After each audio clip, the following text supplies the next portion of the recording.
Yeah, I really just love winding down during the weekend on Saturday and Sunday nights. And the best way to do that, I guess, is with a weekend playlist. Um, I guess my weekend playlist consists of Olivia Rodrigo, The Weeknd, Justin Bieber, Bruno Mars, and Ariana Grande, just to mention a few, and also Billie Eilish actually, and Giveon. Oh, there's so many new artists coming out that I just appreciate all of their music. I love how different all of their sounds are from one another and their musicality. I love how creative they are. They aren't afraid to express themselves through their songs. So, ayun, yun siguro yung mga playlists ko on a weekend. Siguro sa umaga, hindi kasing chill. Talagang pampahype siya. So, I have a lot of DJs like DJ Khaled. I have David Guetta music, Calvin Harris. I have NERD, stuff like that. Cardi B as well. I have a few rappers in my weekend playlist.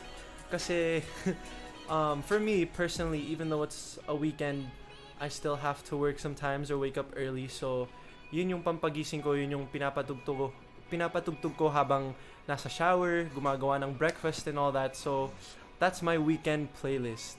Okay. Pero, my mom is feeding my dog and she's making weird noises. If you guys can hear that, comment that down below. But that's also another thing I want you guys to comment. What is your weekend playlist? Who are the artists na pinapakinggan nyo? Anong ginagawa nyo sa weekend? Ako siguro pag weekend, gusto ko nang gumawa ng mas maraming TikToks. Gusto kong mag-post ng mas maraming covers, mga dance covers as well. And yeah, I feel like TikTok is such a great way to express yourself online as well and show your creativity to everyone. So, kung wala kayong ginagawa sa weekend, nasa bahay lang kayo, mag-TikTok kayo.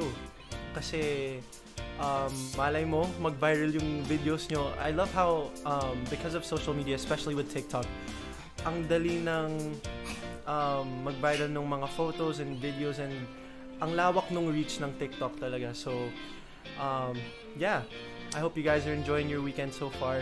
And thanks for joining me tonight on my TikTok exclusive live stream. Okay, hello po sa mga Darenatics na nanonood ngayon. And I hope you guys enjoy the live tonight because I see we have a few more people watching us now. And by the way, I'll be giving away something very special later at the end of the show. So make sure na tumambay dito. Kasama ako hanggang mamaya po. Kasi, yun nga, ayokong sabihin kung ano yung ibibigay ko, yung premyo. Pero, I'm sure it's something a lot of people have been asking for. I don't know if that makes sense. Like, it's something not a lot of people can have from me, especially the Darren Espanto. Siyempre, kapag may binili ka, sasaynan ko. So, ayun, basta yun. Pero ayan guys, mukhang rumarami na po tayo dito. So, let's go. Let's get this started.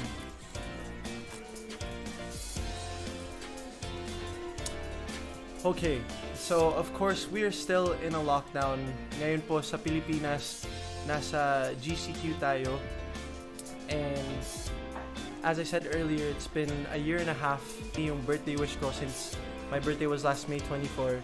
I think it's everyone's wish naman for this pandemic to just be over, for this virus to disappear, and you know the spread of the virus would lessen. So ayun po. But since yun nga, we're still in the lockdown, I want to talk about the lockdown life that I had in Canada. So March 15 po last year, March 15 of 2020, I flew to Canada with my mom right when they announced that there would be a community quarantine. And of course, we weren't prepared. And my mom kind of predicted already that it wouldn't just last for 2 weeks. It would last for more than 2 weeks. So, ayun nga po, na-extend yung community quarantine dito sa Pilipinas. Nakikita ko yung updates and news and stuff like that. So I think it was a really good decision that my mom and I flew to Canada. So the lockdown in Canada wasn't as strict. You could still go out as long as you're wearing a face mask. Of course, when I got to Canada, I had to self-quarantine, self-isolate for 2 weeks. So yung basement namin, yung naging bahay ko. And it was a really I would sing when I was bored, because you still gotta stretch those vocal cords once in a while, kasi you never know when you have to sing. And I was pretty surprised kasi a week after siguro ng start ng community quarantine, nag-a-adjust na po agad yung managements ko, yung team ko and stuff like that. They were sending materials for things for me to do, to be able to post and stuff like that online. And ang bilis talaga nilang nag-isip. We held a virtual concert parang a week after pa lang ng lockdown, and it was a really weird experience, singing from home for a concert. And I'm just so lucky that my cousin Kuya PJ was there to help me out with filming, because he's a professional photographer and videographer. So he has all the lights that we need. He has all the cameras that we need. So there's that. And I guess my favorite experience, my most memorable experience after my self-isolation was going to the grocery in my pajamas. Talagang, I posted this on Instagram, where I went to the grocery in my pajamas and wala talagang pakialam yung mga tao, kasi no one knows who you are, of course, because everyone's wearing masks and stuff like that.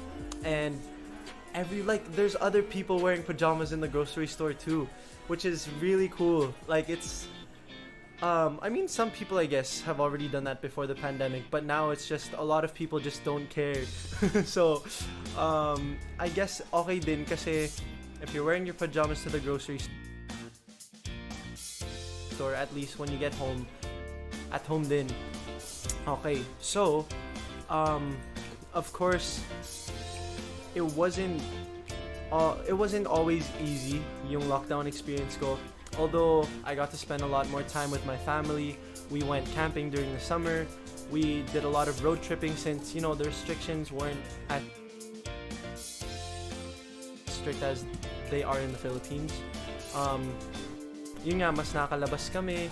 May minsan nga nagko-comment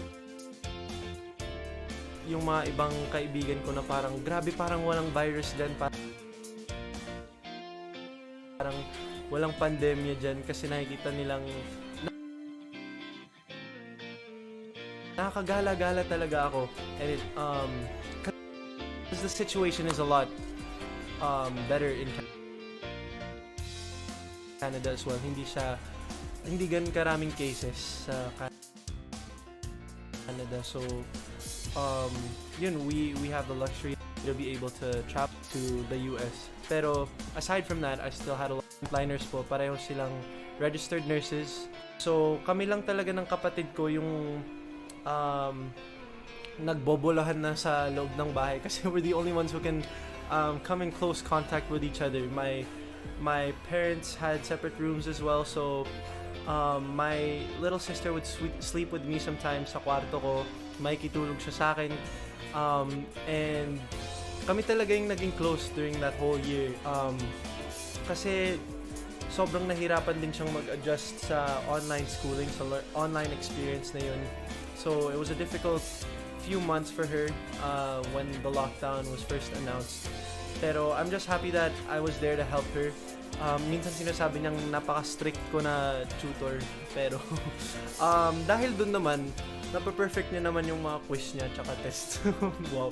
Pero yeah, going back to my parents being frontliners, ilang beses din nagka-outbreak sa units nila. So there were a lot of times where we were very anxious